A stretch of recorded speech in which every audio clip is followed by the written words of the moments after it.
Hey Cancer, welcome to your October 2015 General Tarotscope. It's Rena here. And I think that you're going to be quite nostalgic for the first few weeks of October. You're going to have the sun in your own natural house, the fourth house of home and family. So Cancer likes to live in the past sometimes and reminisce, and you might be thinking about your family during the first few weeks of October. You might be more involved with your family, and it's kind of a more inward time as you are surrounding yourself with those that you know so well and your home itself. And then when the 23rd of the month comes along the sun is the sun transits into your fifth house, it's more of a romance period. It's more of a creative period, and it's more of an outgoing time and a time to really enjoy yourself, a time to get out and have fun. Maybe participate in some of your hobbies. Maybe you're an artist and you are more creative during this time. You could also fall in love if that's something that you would like to do. The new moon is on the 12th of October, and this will be in your fourth house. So, having a new moon in this house of home and family means that there's some development there. Maybe some of you are going to be moving and you're going to be moving into your new house. Maybe some of you will have an addition to your house. Maybe you'll have a relative move in. Maybe some of you will even give birth. That's always a possibility. But whatever happens, I think it's kind of an auspicious period for you to have a new moon in your natural house. Venus has been in your second house of earned income. And this has been a time when maybe you've been buying some of those things that you don't normally buy because they're a little bit more expensive and a little bit unnecessary and more of a luxury item than a necessity. But on the 8th, Venus moves into your third house, which is the communication sector. So this is a good time for people who make a living from communication. So if you are anybody who blogs or has a YouTube channel and earns a separate income stream from that, this could be a very good time to appeal to the public in that sense. I will say that Mars has been there already, and so there is this sense that you want to communicate your ideas in some way, and more of an energy in this direction than is typical for you. And with Venus there, you could even meet some romantic partner on the internet.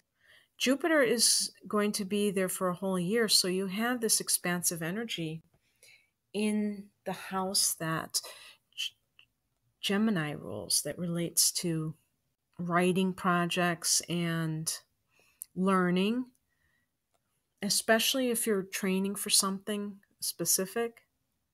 It could be blessings through your extended relatives, including your siblings.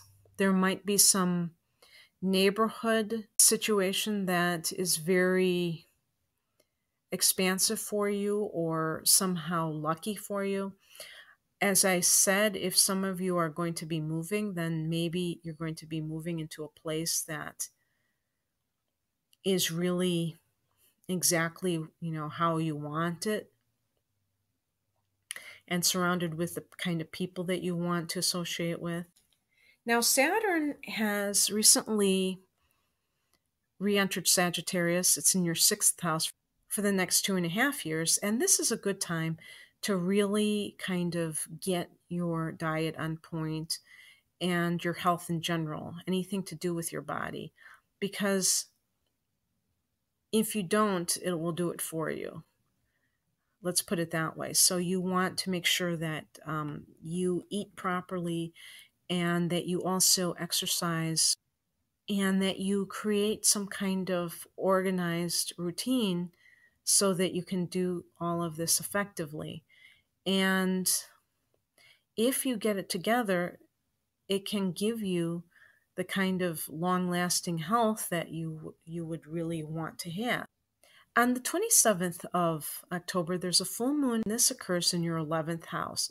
So there might be some kind of ending of a friendship, but there could also be a situation where you might end participation in a group, or you might find that there's some kind of blossoming in this area.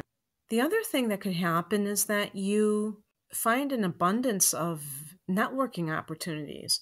And this might even help you in your career. You might discover something that you didn't know about a friend. You might have some kind of group association that is spotlighted in some way. But I think it'll be a very sociable time for you at the end of the month. Cancer, the card I picked for your current state of mind is the Knight of Cups. And this is a card of somebody who is like a poet. And it's a very sensitive soul. So you may be feeling rather dreamy. Of course, at the end of October, when the sun goes into Scorpio, this is a fellow water sign. So there's a lot of watery energy present, and that will carry you into November. But the message from the universe is the Ace of Cups.